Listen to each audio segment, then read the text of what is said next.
Hello, hello. Can you guys hear me? I want to come on a couple minutes early so that we can get all the technical stuff set up. So if you can hear me and if you can see me, please write yes in the chat.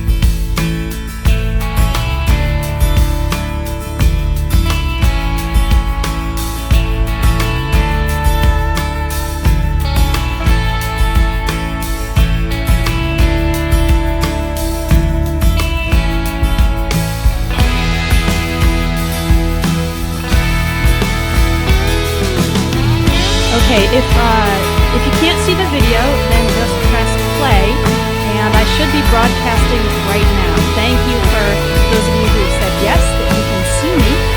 And I've seen a couple of people coming from lots of different countries. So I'm here in the United States right now. This is actually my parents' house where I grew up. And put in the chat, let's just introduce ourselves, where you are from. I think I saw someone from Brazil and someone from Moscow. Where are you all from? I'd like to know. Someone from Bangladesh.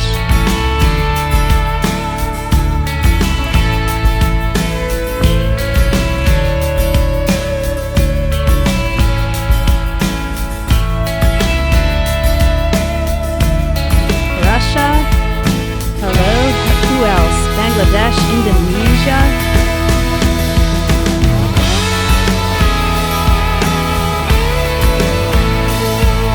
Well, this is great. I love being able to Canada. Hello, neighbor. I love being able to give class to people all around the world at the same time, because it would be impossible for us to all meet in the classroom, but we can meet in my virtual classroom in this live cast. It looks like we have more than 70 people, which is awesome. Someone from the USA or in the USA, Belarus. This is terrific.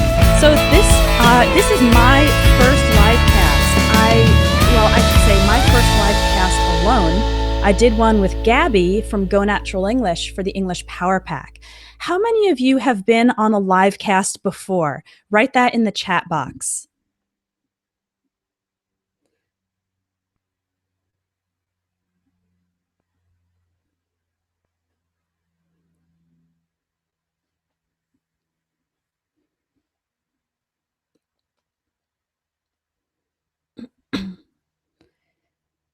I just want to wait a few more minutes so we can have more people join us. It looks like we have almost 100 people.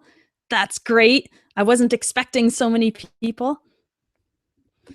How is the video and audio quality? Is it okay? I have a really good microphone here, and I have a really good webcam, but sometimes the connection is not great. So tell me if the quality is okay.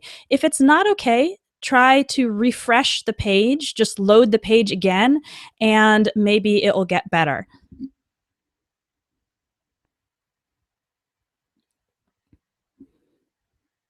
Okay, some people are saying the quality is okay. That's great. First time seeing live video? Awesome. Okay, so do you guys ever get nervous when you speak English? I know this is a problem for a lot of English learners, is getting nervous.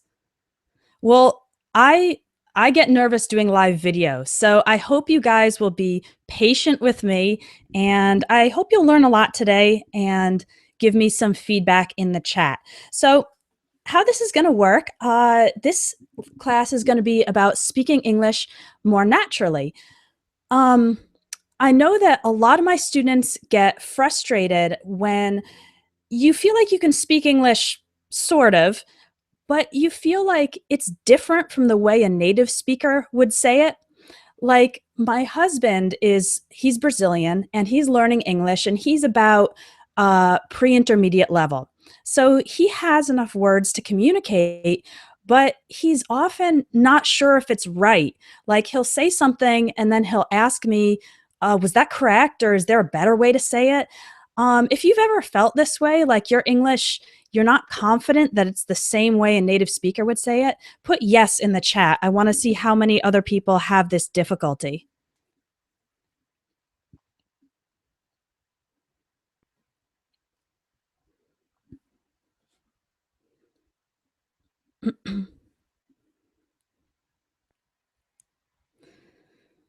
Thank you for the encouragement. Yeah, I know it's really hard to speak and feel like you're not saying it naturally. So, today I'm going to give you guys a bunch of examples.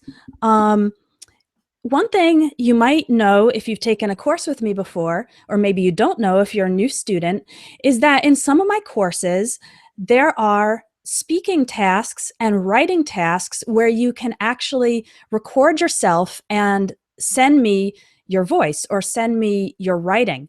And then I correct those and I send them back to the students. Now, one of the things I do, of course, I'll fix any mistakes and sometimes I'll explain, the grammar rule or why I picked a different word, but I also correct things that just don't sound natural. Like they might not be wrong, but just native speakers would say them differently. And this is hard for an English learner to figure out on your own. You really need a native speaker to tell you, no, there's a better way to say this or a better phrase. So let me give you guys a quick example. I'm going to switch between the video and my PowerPoint presentation.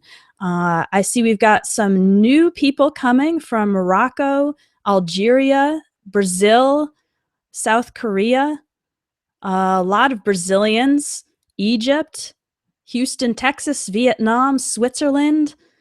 Fantastic. Somalia. Oh, this is wonderful. Okay, let me switch over to the PowerPoint so I can show you guys some of these sentences.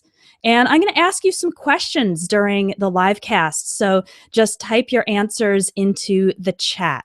Okay, let me see if I can figure out how to share my screen here. Screen share. Let's go to the PowerPoint. Okay, can you see my PowerPoint? It should show a slide on the screen with two sentences. If you can see it, please put yes in the chat box.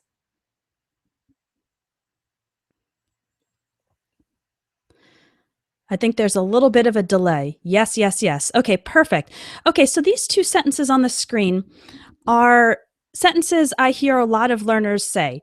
I have difficulty to speak English, or I have problems to speak English. Now, uh-oh, did my screen just go back? Let me see if I can get that PowerPoint back.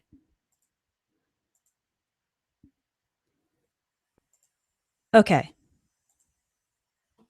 Oh, just a second. Sorry, bear with me. Technical difficulties. I want to show you.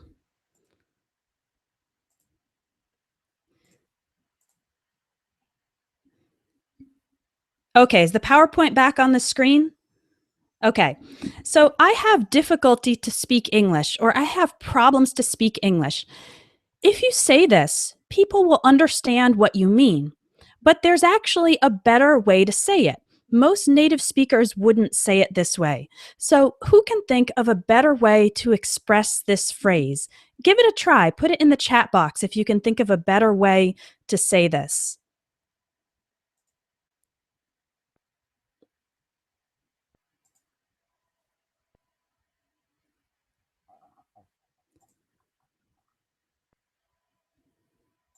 Okay, I can't speak English well. That's a great example, actually.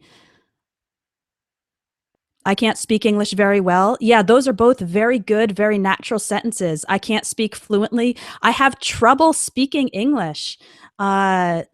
Speaking instead of to speak. Good suggestions, guys. A lot of you are on the right track. So you can see some of you said some great possibilities. I can't speak English very well. I have trouble speaking English. And here are two more possibilities. I have a hard time speaking English, or it's hard for me to speak English. So those are just more natural. They sound more like something a native speaker would say. So let's practice this phrase, I have a hard time, and then the ing form. So I want you to put in the chat box, I have a hard time, and then put some other activity. For example, I have a hard time waking up very early because I don't like to wake up early. Let's get some other examples from you guys. What do you have a hard time doing?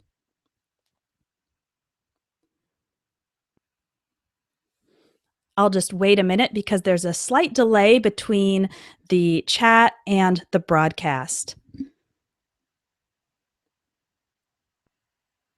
I have a hard time riding a bike. Great. I have a hard time in finding a job. Yeah, you can put in before the ing verb, but it's not necessary.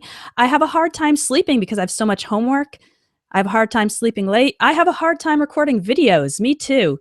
I have a hard time putting up with my new roommate. Good example. To put up with means to tolerate. So I have a hard time putting up with my roommate means it's difficult for me to tolerate. I have a hard time writing response essay, hard time concentrating.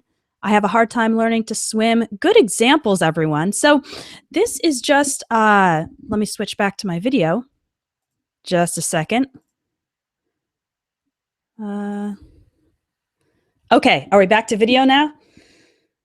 Good. Okay, so this is just a very simple example of how sometimes English learners say, I have difficulty to do something or have a problem to do something, but a native speaker would say, I have a hard time, I have trouble, it's hard for me, or I can't.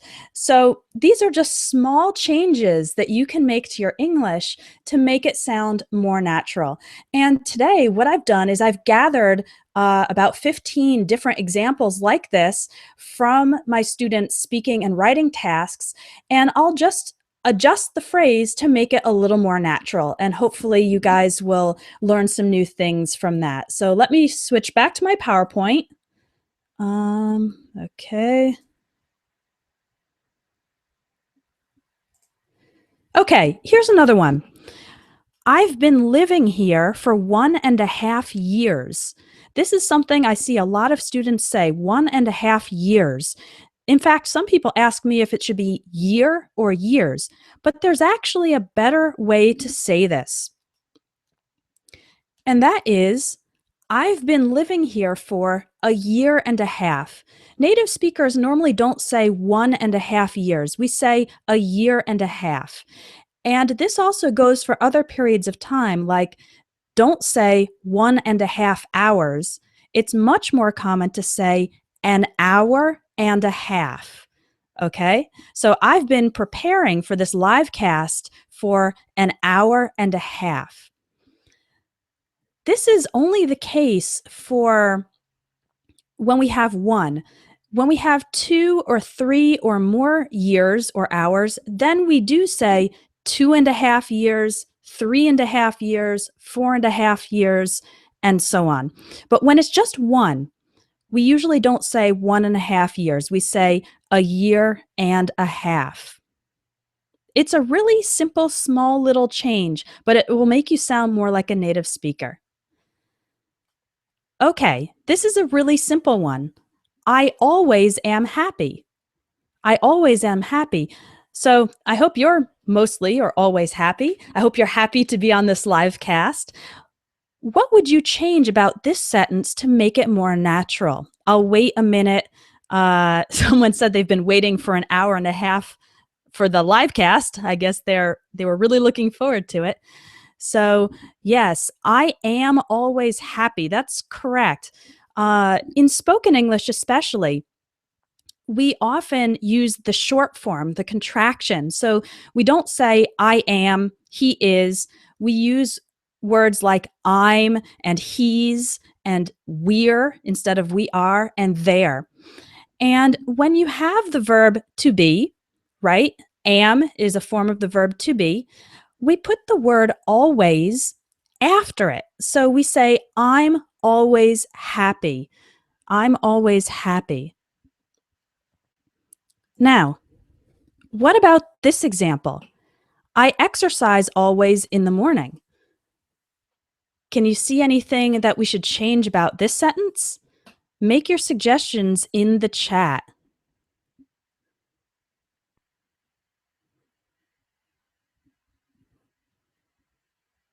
Yeah, words like always and never and sometimes are adverbs of frequency. And okay, we've got some good answers here.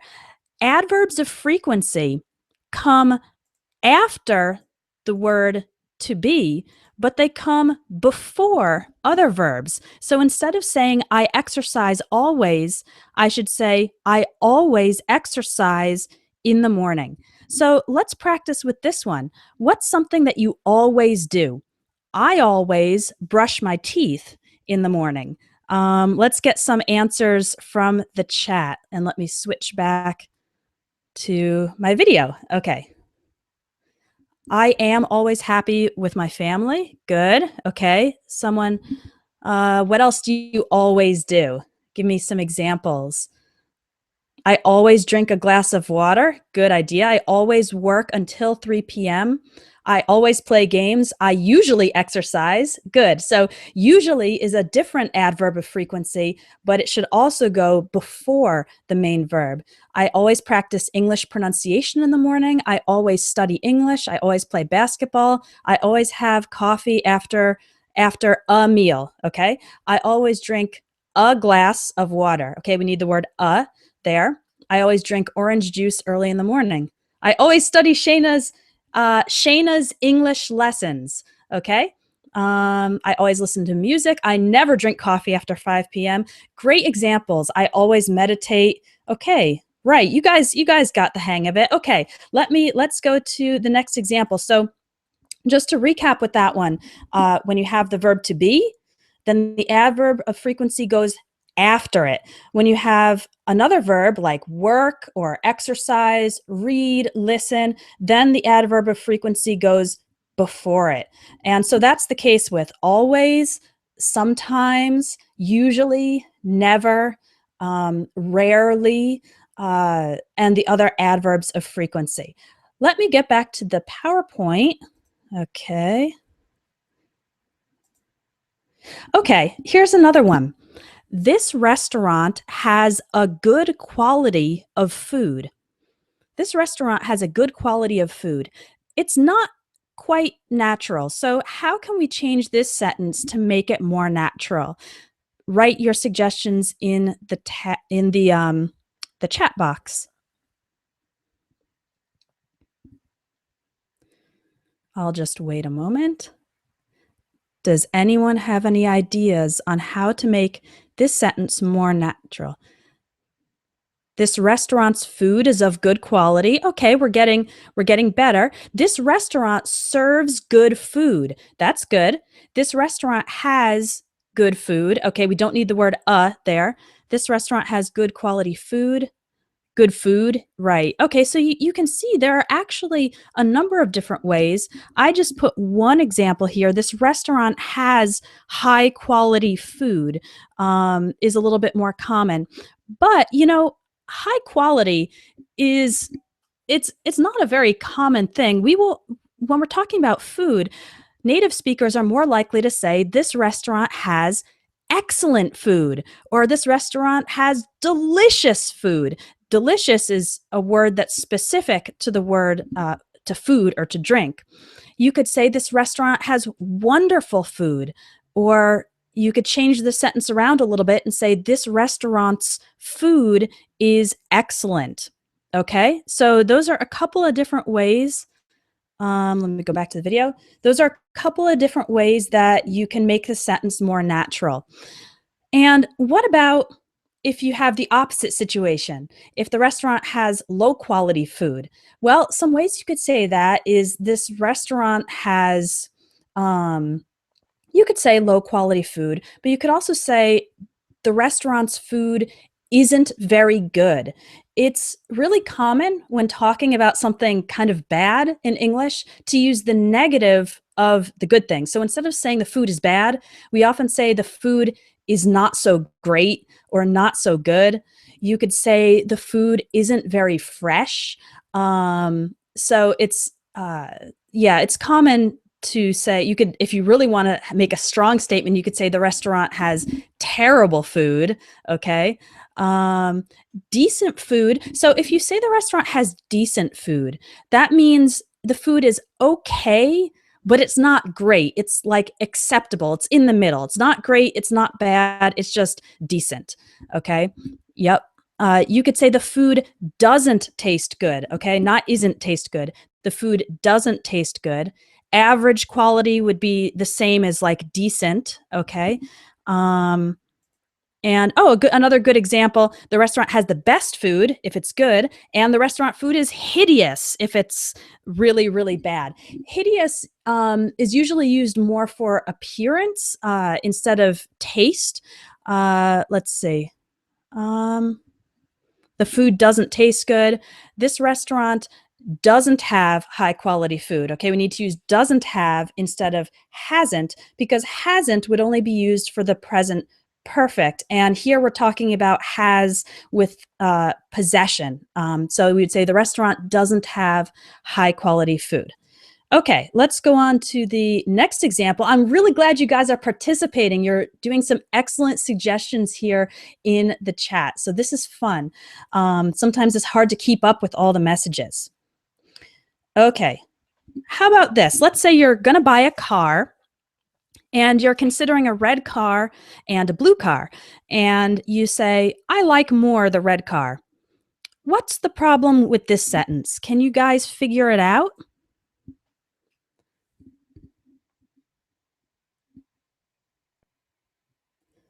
I like more the red car. How should we say that more naturally? I prefer the red car. Great example.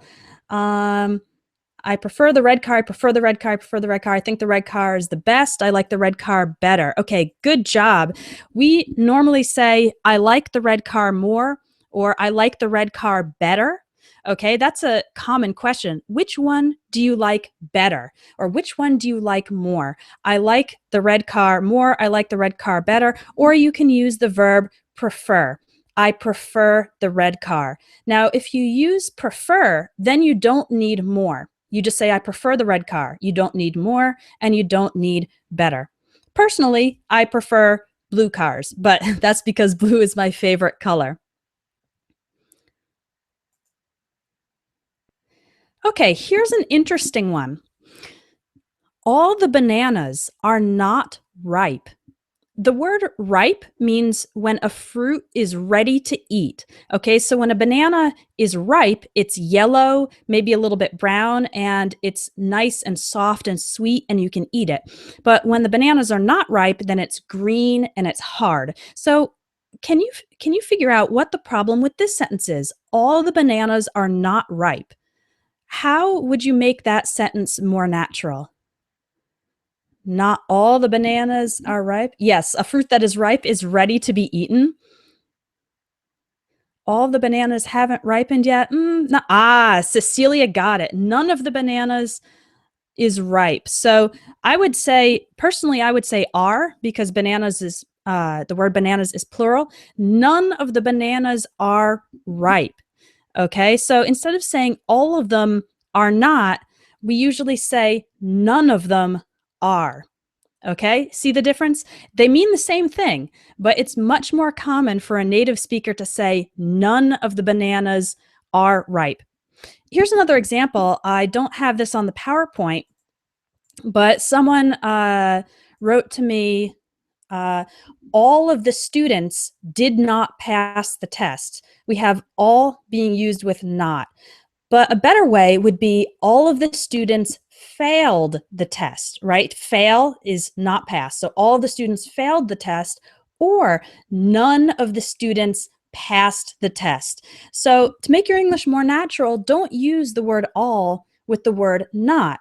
Either say, you could say, all of the bananas are unripe, or all of the bananas are green. Sometimes we use the word green to describe something that's not ripe, or use none. None of the bananas are ripe. None of the students passed the test. Okay. Now, I saw some people making suggestions or asking about most and some. Now, with most and some, then it's okay to use the word not. So you can say most of the bananas aren't ripe yet, or some of the bananas are not ripe yet. It's really more common Sorry, it's just with the word all that we try not to use not. So most and some we can use not. Most of the bananas aren't ripe. Some of the bananas aren't ripe. Okay.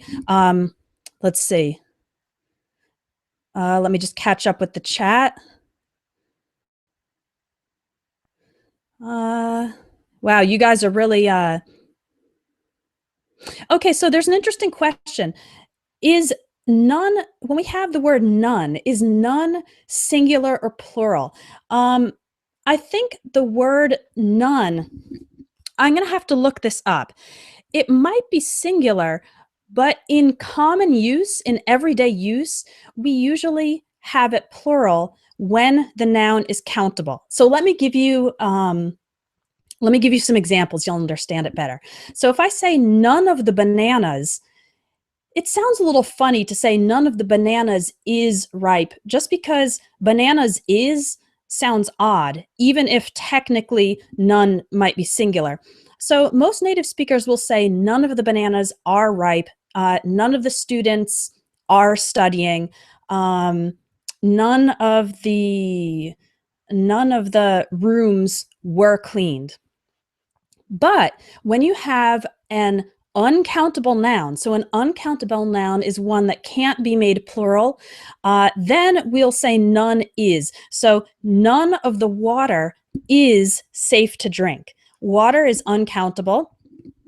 And so we say none of the water is safe to drink. None of the furniture was damaged in the move. So furniture is another uncountable noun. And so we say none of the furniture was singular. That's a really, yeah, you agree with the noun, exactly. Let's see.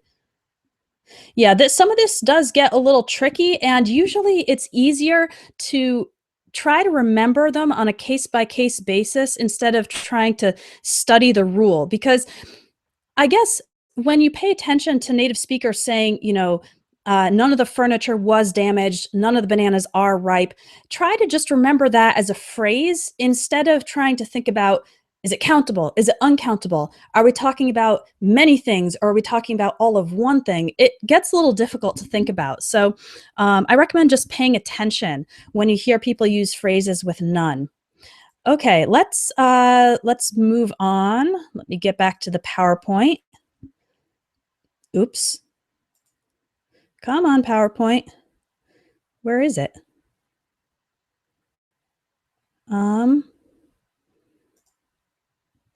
One moment, please.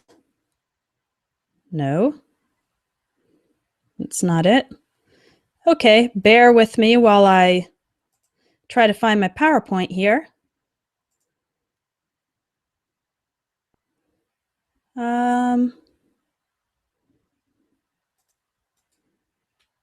Maybe I'll close it and open it again. Okay, just a second. I want my live stream PowerPoint. Because I want to show you guys some more examples.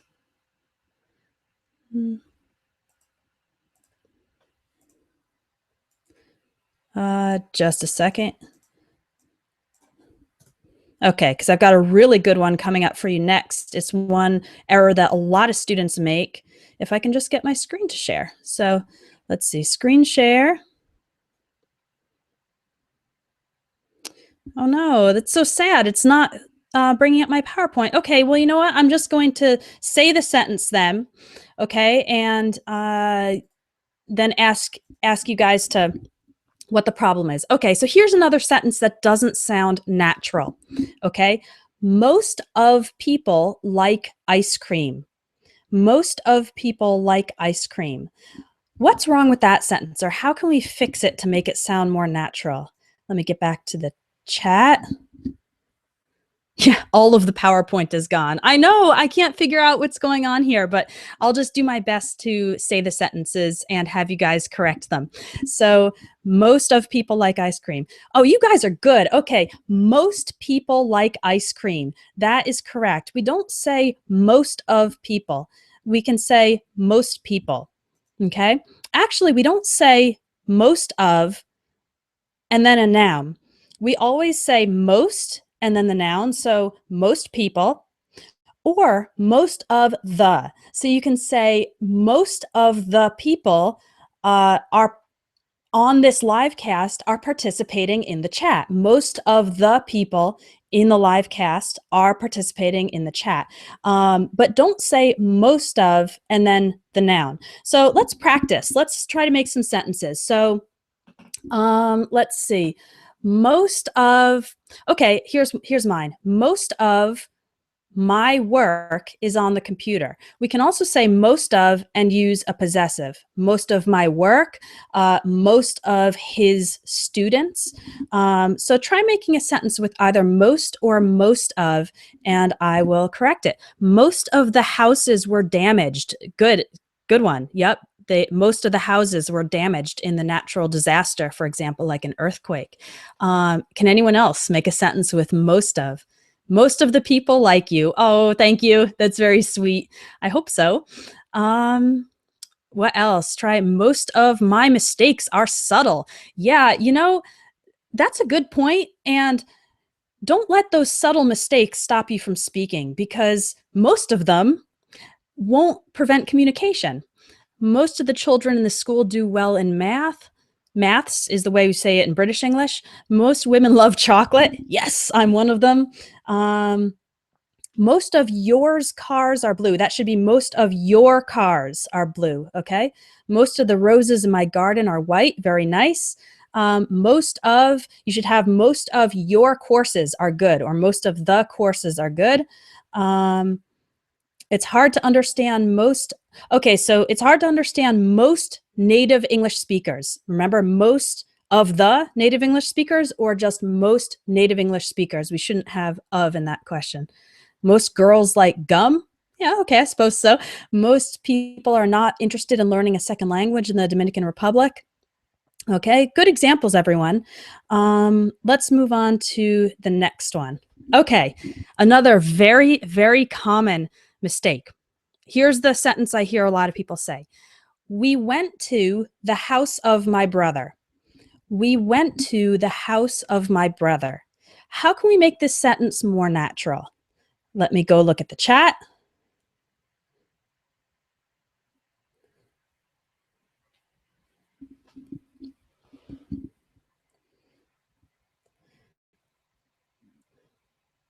We went to my brother's house. Wow, everyone's getting this one. Good. Okay, you guys are on top of it. So a lot of other languages don't have this possessive apostrophe S like we have in English. And like I know in Portuguese, I speak Portuguese, we would say, we went to the house of my brother. But in English, whenever possible, we use the apostrophe S. So we went to my brother's house. You can also say we went to my brother's place. Place is just kind of a general word for house, apartment, wherever the person lives. The interesting thing about this possessive, my brother's house, is that we can actually have two in a row. So we could say, we went to my brother's girlfriend's house. Okay, so the house is owned by the girlfriend of my brother. We went to my brother's girlfriend's house. Now we try to avoid having more than two. So for example, it would get kind of crazy if we said, my brother's girlfriend's dog's food is very expensive. So that starts to get a little crazy. If you wanted to say a sentence like that, you would say, my brother's girlfriend has a dog and his food is very expensive. But we can have two in a row. So for example, my mother's coworker's car got stolen or something like this. Sometimes people ask me, do we ever say, the house of my brother or the house of? Sometimes, usually not when it's a person. So when it's a person, we have, we use the possessive with apostrophe S, but sometimes we will say, let me think. Sometimes we will say the economy of the country instead of the country's economy, or especially if, let me think, especially if it's, I'm having a hard time thinking of another example, but sometimes if the noun is very long, then we will use of instead of uh, the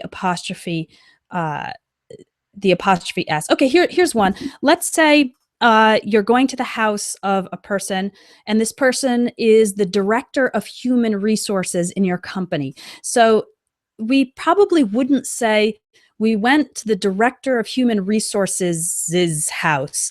It's just too long because that title, director of human resources, is a long title. So we would probably just say we went to the director's house, or we went to my coworker's house, or my supervisor's house, my boss's house. So oftentimes when the title is long, then that might be a case where we change it a little bit so we don't use the possessive. Okay, I'm going to try getting this PowerPoint back one more time because I really want you to see the next one. Um, PowerPoint. Can you guys see the PowerPoint now? All right, okay. Here's another example of a sentence that's not quite natural. Karen and I met 5 years ago and were friends until today, or were friends until now. What's wrong with this sentence, or how can we change it? Give me some suggestions. Karen and I met 5 years ago and we're friends until today, or friends until now.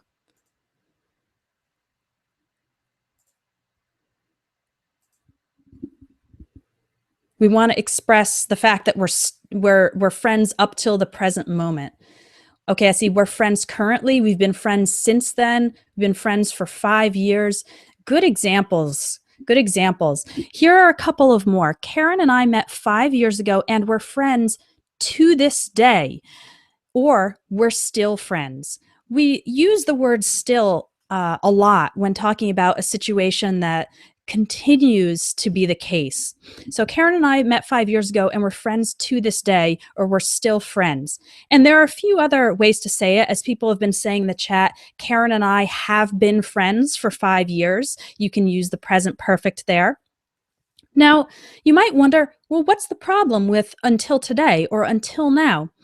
Well, until today or until now implies that the situation was different in the past and now it has changed. So, for example, let's say you were friends with Karen, but recently Karen did something terrible and now you're not friends anymore. So then you would say, Karen and I were friends until now. So we used to be friends and now we're not friends anymore.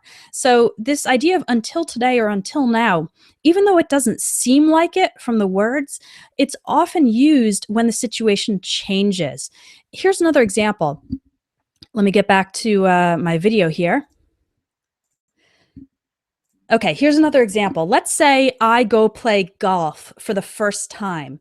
I could say, I've never played golf until now. So the situation is changing. Before I didn't play golf, and now I am playing golf. So I never played golf until now. Or let's say you have a favorite sports team. One of my favorite sports teams is the New York Yankees. They play baseball.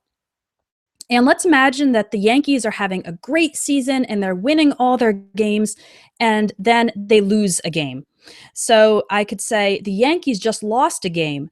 They were doing well until today. So in the past, they were doing well, and now they're doing badly, or now they lost. So this phrase until now or until today is often used when the situation changes. And when the situation stays the same, then we use words like to this day. So I started working at Espresso English 5 years ago, and I'm working at Espresso English to this day. That means I continue to work at Espresso English. Or still, you can say, I'm still friends. We have a Red Sox fan in the chat. That's the rival team to the Yankees. So they're like the biggest enemy. Okay, so someone asked, what about up to this day? That's, most people won't use that. They'll just say to this day. And yes, you can use currently. Currently, yeah, you can use it. When do we use till now?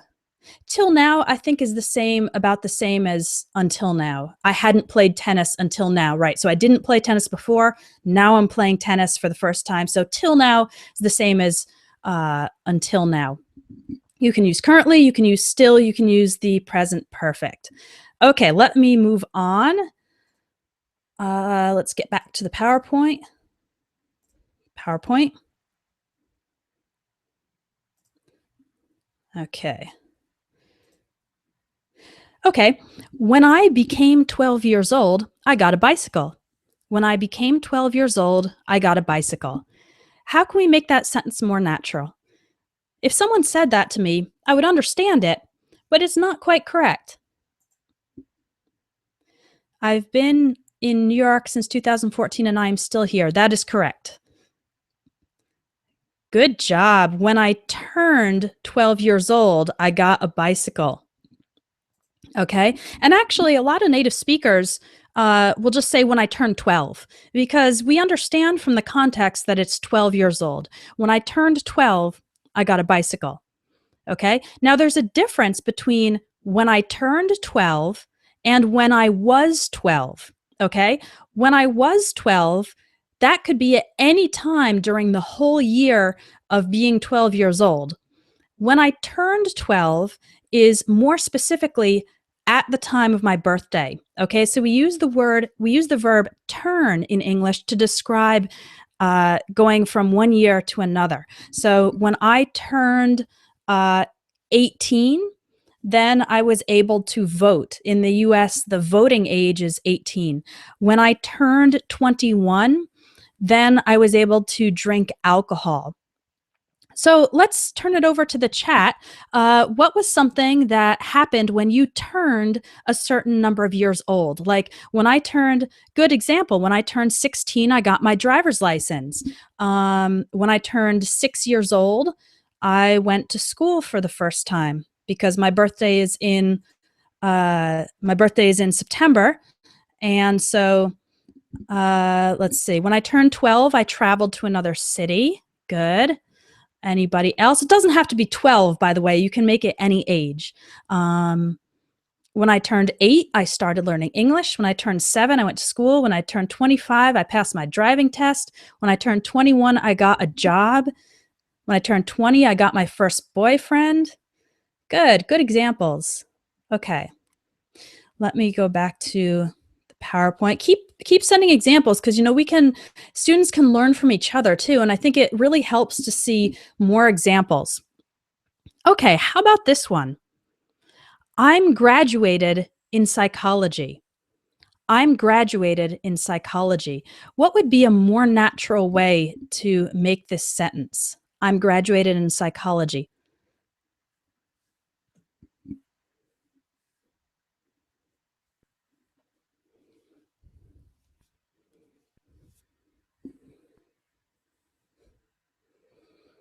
Okay, good. Some good examples. I'm a graduate in psychology. I got a degree in psychology. Not, I graduated from psychology, we don't use. Here are a couple different ways. You can say, I have a degree in psychology. You can also say, I majored in psychology. We use the word major in English to describe your concentration of studies in the university. So you can say, I majored in psychology. It's really common for people to ask college students, what are you majoring in? Or what are you going to major in? That means what is going to be your concentrated field of study. And you can also just say, I studied psychology at the University of California. Most people will say that, and it's just understood that you finished the course of study and you got a degree in psychology. So anybody who has a college degree, okay, so someone asked, before we do that, someone asked, what about post-graduation? So that's after you finish the regular 4 years of university. Then you would say, I have a master's degree or I have a doctorate in psychology. So we have master's degrees that are usually 2 or 3 years after regular university. And then we have a doctorate or a doctoral degree, which is 4 to 6 years after the regular college. So then in that case, you'd say I have a master's degree or I have a doctorate. So let's all say what we have a degree in. I have a degree in chemistry. I studied science when I was in college, so I have a degree in chemistry. I majored in chemistry. What about everybody in the chat? Let's see what our degrees are in. Anyone who has a degree, go ahead and share it. So I have, this should be a bachelor's degree. A bachelor's degree is those first 4 years of college. I have a degree in art of science. Okay. Anybody else? I majored in geology. Great job. I have a degree in math. Wow, a lot of math and science people here. That's interesting. I have a degree in engineering, linguistics. Okay, someone asked, what if I'm still in the process of graduation? Then you would say, I'm getting my degree or I'm studying chemistry. I'm currently studying. So if you're in the process, you could say, I'm getting my degree or I'm doing, some people use the word doing, I'm doing my degree in psychology. Okay, degree in information technology, economics, degree in civil engineering, psychology. I'm getting my degree. Good job. Okay, excellent. Okay, next one. She's a so unfriendly person. She's a so unfriendly person. Well, we understand what this means, but it's not natural. So, how can we make it more natural?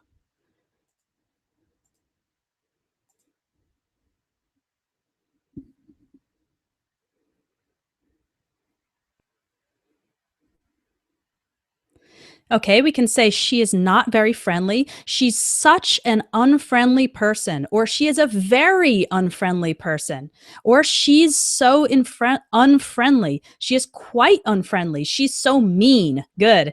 Mean is the same thing as unfriendly. Great examples. So, those are some of the ones I had here. In fact, you can say she's a very unfriendly person, or she's such an unfriendly person, or simply she's so unfriendly.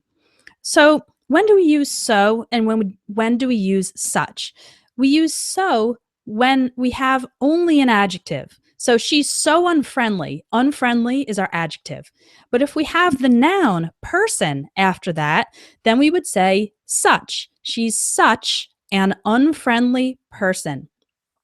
Another really good example is when you see a dog, you can say that dog is so cute, right? Because cute is an adjective. Or you can say that's such a cute dog, because when we have the word dog at the end, then we need to use such. So let's practice this.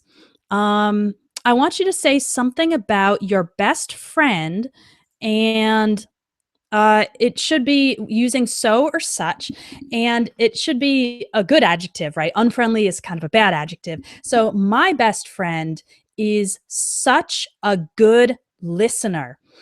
She really listens to me. And my best friend is so smart. Okay, so I want to see your examples. Um, let's see. If the video or audio is freezing, my friend is so sociable. You need the word is. My friend is so sociable. I'm such a good friend. Good. She is such an adorable person. Good. Such a sweetheart. Good. Good word. Sweetheart is a word of affection for someone who you really love and they are very nice. My best friend is such good company. She's such a dedicated professional. She is so kind. She is such a pretty girl. My best friend is such a hard worker. She's such a talkative person. Good. That describes my mother. My mother is such a talkative person. Shayna is so cute. Aw, thank you. Such an amazing person. My best friend is a good helper. Great. My friend is such a shy person. Mm-hmm. Good. Good examples, everyone. Okay. Let's see what we have next. All right. Back to our PowerPoint. I think I'm getting better at this live casting thing. Okay. I want to buy as soon as possible a new car. I want to buy as soon as possible a new car. How can we make it more natural?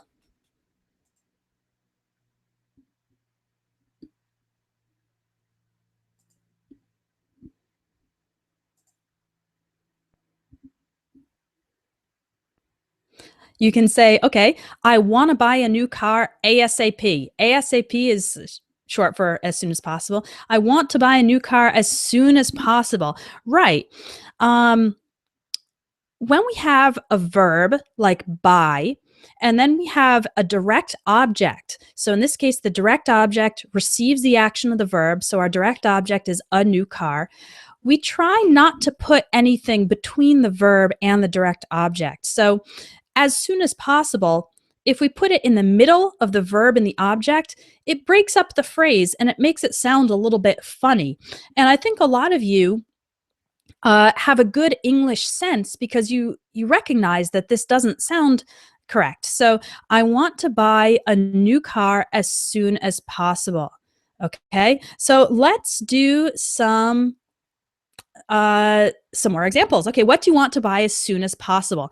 I need to buy some shampoo as soon as possible. Let's see your examples in the chat. Someone asked, what is the difference between quick and soon? Quick means something is fast in general, and soon means something will happen in a short time in the future. So you could say, I want to buy a new car as quickly as possible, but it's more common to say as soon as possible. I want to find a new friend as soon as possible. I want to pass the TOEFL exam ASAP. I want to buy a pair of socks as soon as possible. Buy some bread ASAP. Bread is uncountable in English, so we'd say some bread instead of a bread. I need to buy a new camera as soon as possible. I want to buy a flat as soon as possible. Flat means an apartment, okay? In British English, they say flat. I'd like to buy a bicycle as soon as I can, okay? So when we want to use I'd like for I want, we need I'd. I'd like to buy a bicycle as soon as possible. I want to buy a house ASAP. I want to improve my English as soon as possible. I want to gain the American accent as soon as possible. Great job. I am impressed. Okay. Back to our PowerPoint here. Okay. Next one. This one's pretty simple. I entered into my house. How should we make this one more natural?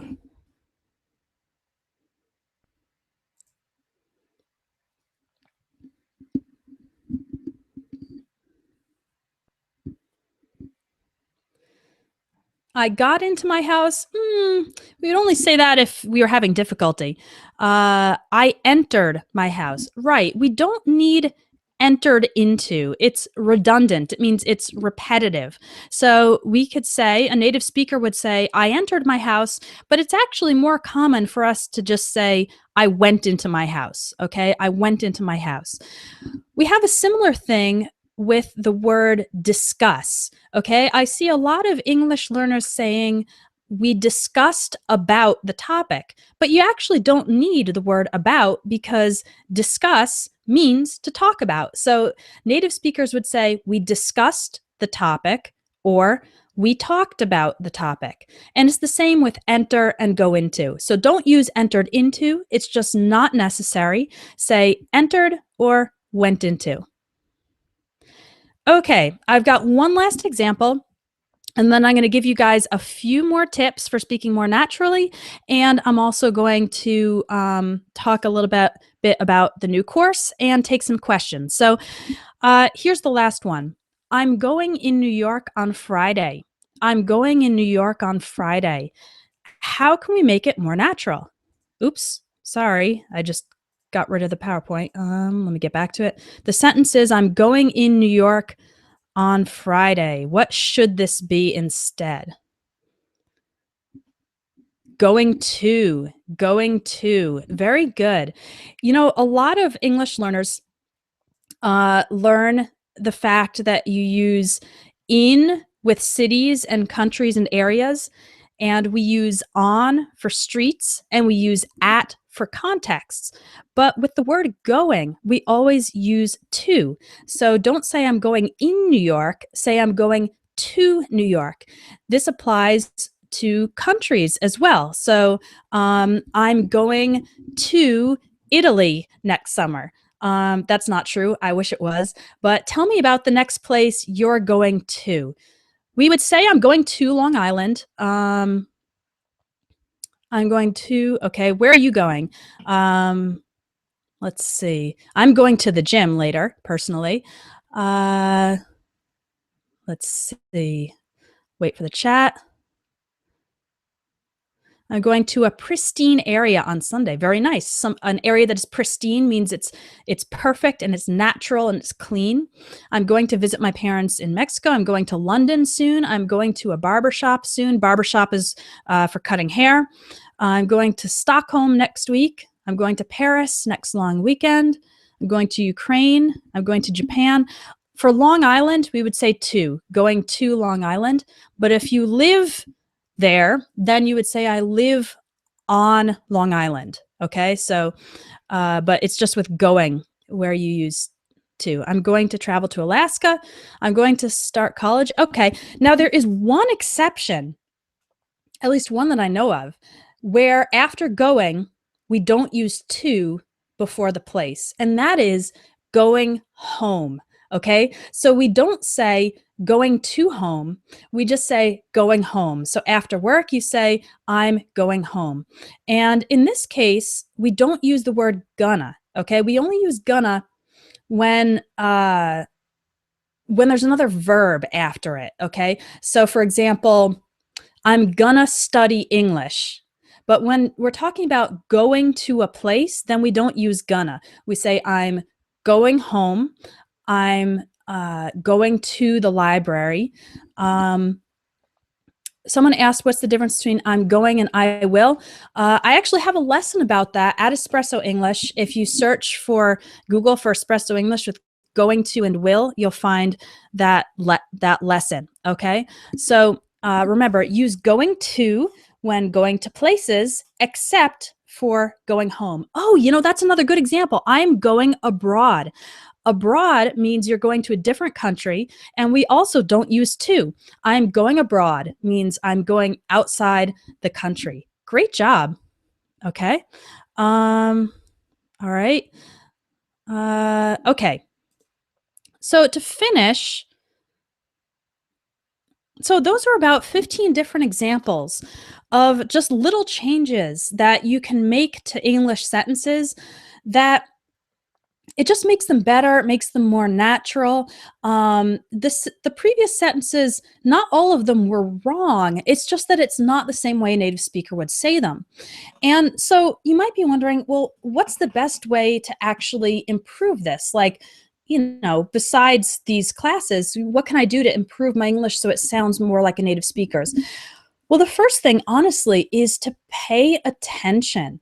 You know, you probably listen to a lot of English podcasts, and maybe you watch YouTube videos or TED Talks. I really like TED Talks for learning English. And just pay attention to the way that words are used. So for example, if you always say, it depends of the weather, and you notice that in an interview, someone says, it depends on the weather, then you think, maybe I'm not supposed to use of, I should be using on. So just pay attention. You know, when you're listening, it's easy to get really nervous and frustrated and just you're worried about getting everything at once, but just kind of take note. Don't just listen to something once, listen to it several times and pay attention to the phrases that are used. Take note of anything that the native speaker says that maybe is different from how you would say it. And it doesn't always mean that your way is wrong, actually, because like we saw in today's lesson, there are a bunch of different ways, correct and natural ways to say things. And in my courses, I try to give you several ways. So in everyday English speaking, the first one, there will often be several different ways. For example, to order a cup of coffee, you can say something like, can I have a small coffee? Or you could say, could I have a small coffee? You could also say, can I get a small coffee? So all of these are common and, excuse me, they're all used by native speakers. And the other way that I suggest to help make your English more natural is just to get corrections. Now, here's the thing. When you're talking at work or maybe with a friend, a lot of native English speakers won't correct you because, first of all, they're embarrassed and they think they might make you feel bad. And so they're not going to stop you and say, wait, wait, wait, you said going to home and it should be going home, because they're your friends and they just want to talk with you, and they're not going to correct every little part of your English. But the downside of that is that you could be making some of the same mistakes or having some of the same unnatural sentences, and it could become a habit and you don't know that they're not natural. And so if your friends won't correct you, then how can you get corrections? Well, one thing that I always recommend is joining a conversation exchange. If you Google conversation exchange, you'll find websites where basically you partner with someone who's learning your language, and then you get together on Skype or you chat and you spend half the time talking in your native language and you help the other person, and then half the time speaking in English, and then they'll help you. And the purpose of that is to practice and also to correct each other. So, even if you or the other person don't know the rules, you can still identify what sounds strange in your native language, and the other person can identify what sounds a little odd in English, and you can just help each other improve each of your languages. And the other way you can get corrections is to join one of my courses, which includes this correction of your spoken English. So what are the courses I have that include this ability? Well, one of them, I have two, which are called Everyday English Speaking. Everyday English Speaking Level 1 focuses on really practical things in day-to-day life, like getting public transportation, going to a restaurant, being in social situations, things like even arguments or interrupting people, giving encouragement. And at the end of every lesson, there's a speaking task where, for example, let's say the lesson was about arguments. I'll ask you, tell me about the last argument that you had with someone, and record your speaking and send it to me. And my new course, Everyday English Speaking Level 2, also has this. Now, what's the difference between 1 and 2? Level 1 is a little easier. The conversations are a little simpler, and they're more directly focused on day-to-day situations. Everyday English Speaking Level 2 is more advanced. So the conversations are really full of phrasal verbs, idioms, slang words, just informal expressions that we use all the time. And there are a lot of them in the conversation. So this might be more similar to a conversation you'll hear just between friends or something like that. And so it's more challenging to understand, but that means you'll also be able to learn more of these expressions. And then at the end of each lesson also, there's an opportunity for you to record your speaking and send it to me for correction. And why do I do this, recording the speaking and sending it instead of live lessons? Well, because first of all, I can correct more students speaking than I can do live lessons. And it enables me to really go line by line and correct everything. Sometimes when I'm speaking with someone live, I don't correct everything because it would just get annoying. If there's a problem in every sentence, I don't want to stop the person every sentence and correct something. But if I have a recording, then I can analyze it and I can make all the changes necessary, and I can also explain it to you. So why do we say it differently? And so you can learn from those corrections. And I also think that when I ask students to record their speaking, it's low pressure because nobody else has to hear it. If you don't like your recording, you can delete it and try again. And you're just sending it to me. It's private. It's just between me and you. So the corrections I send you, I'm not giving you a grade. There's no pressure. I just want to help you improve your English. So right now, there's a promotion, there's a discount for the second level of Everyday English Speaking. That course has 45 lessons and it's going to be $45. But if you buy it now or before September 1st, then the price is $30. And so if you want more information on that, you can click under this video, there's a green button that says more information, and then there's a blue button that says sign up now. And under more information, there is a description of the course, and there are sample lessons so you can actually see what these lessons are like. And in the sample lessons, you can record your voice and send it to me. So, if you think you would benefit from this, go ahead and give it a try, and I will send you back my feedback. So now we've got about, 10 minutes left. Guys, thank you for your participation. It's been really fun, and I'll just take a few questions from the chat. So let's see. Let me just catch up on the chat because there's a lot chatting going on. Okay. First of all, you're welcome. I'm glad you guys enjoyed this live cast, and I hope to do this again. I hope to do it more often. And yeah, it's a little difficult being on live video, but if you guys enjoy it, I will do it more often. Okay. So where to send your recorded voice? Go ahead and click on the green button, more information, and then click on the free samples, and then download the free samples. You will see where to send it. You're quite welcome.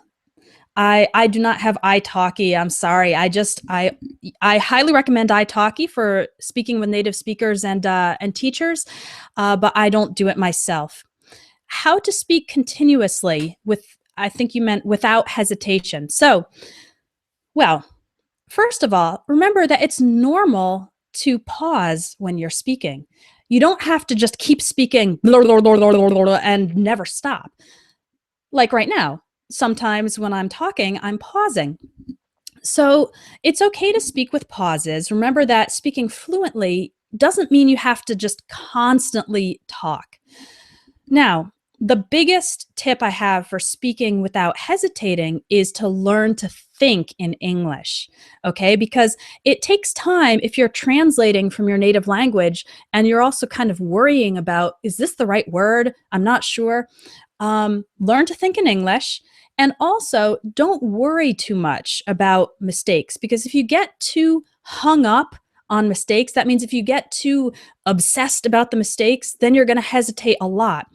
But even though this lesson was about correcting those small, subtle errors in your English, I really think that communication is the most important goal. So even if it's not quite correct, it's more important to just get it out there and talk and communicate than it is to be perfectly correct in every single little thing. So those are my two tips. Learn to think in English, think directly in English without translating, and don't obsess about the word choice. Just get it out there, and if there's a miscommunication, you can work it out, but don't let that make you hesitate, okay? For problems in pronunciation, pronunciation is really, I always say, it's like going to the gym, and you're not gonna, if you practice pronunciation, just like if you go to the gym one time, you're not suddenly gonna become super muscular after going to the gym one time. You have to do it over and over. And so in the same way with pronunciation, you've got to practice it every day over a long period of time. And I highly recommend shadowing, which is where you get a podcast or a video or any sort of audio of a native speaker talking. You play the first line and pause it and try to repeat it immediately after the person. Now, I have a course on this where I pause the audio and give you some space to repeat, so you can do that naturally. But I've had other students do it with Barack Obama's speeches. He's a really good speaker. You can do it with any audio. Just play the first line, pause it, and try to repeat immediately.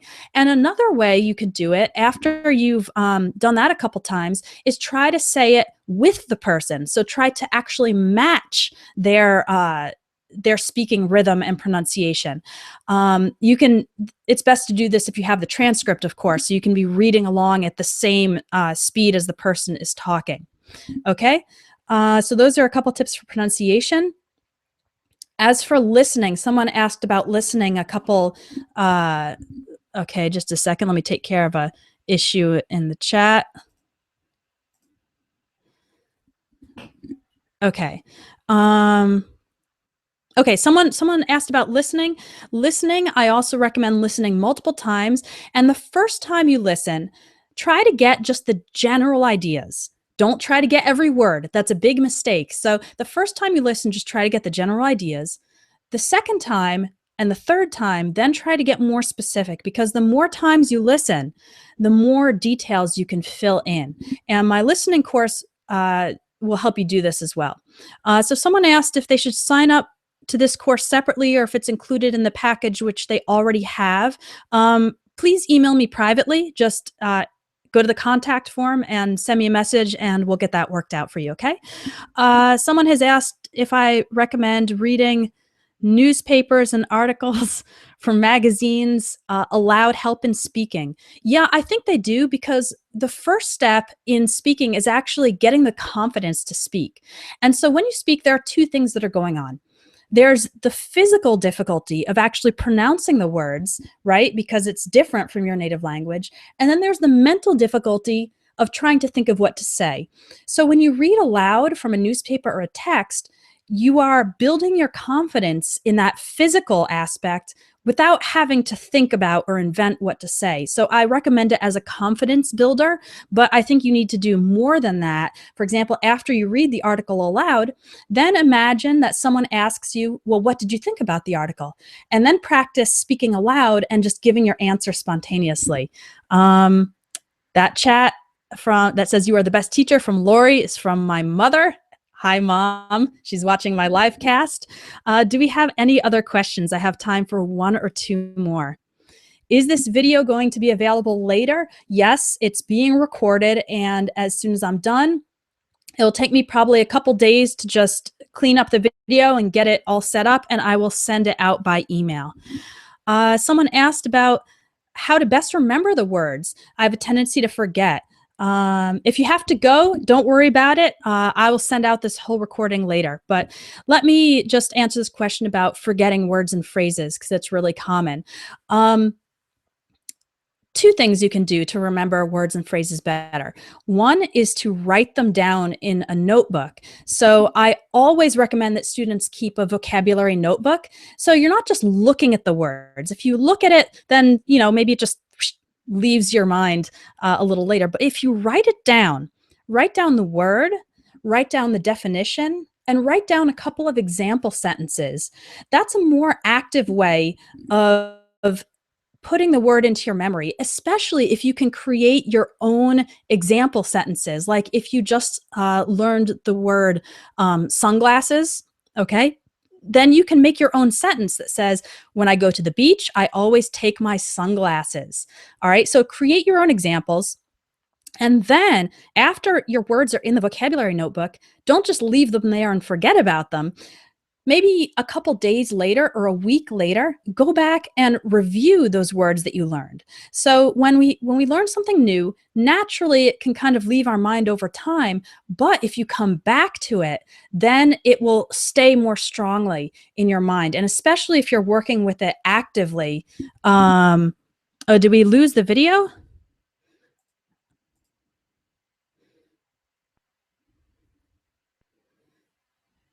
Um, can you guys see me?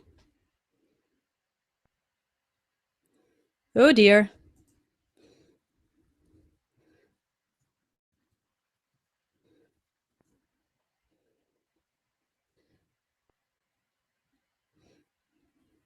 Hmm.